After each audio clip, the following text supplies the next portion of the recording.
para o qual também está um tempo que está tem sorte de zona especial econômico na San Nicolás para o Brug, está dando incentivo na fiscal, algo que você está evaluando para a zona também para quizás atrair mais comércio. Nós, alguns semanas passadas, alguns semanas passadas, nós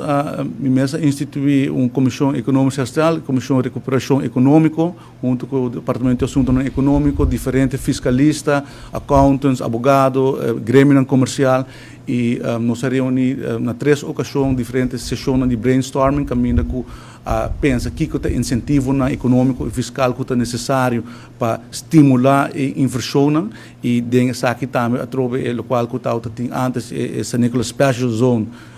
a volver bem dilante de uma forma pode adaptar e ela vira parte do documento agora que está dentro da afrondingsfase.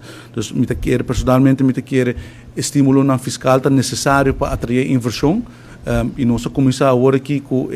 a modernização do investigações enfocar riba esse, então o segundo passo vai vir para seguir trazer o documento, o produto que a Comissão de Recuperação Econômica a preparar. Então, isso aí está em dia também.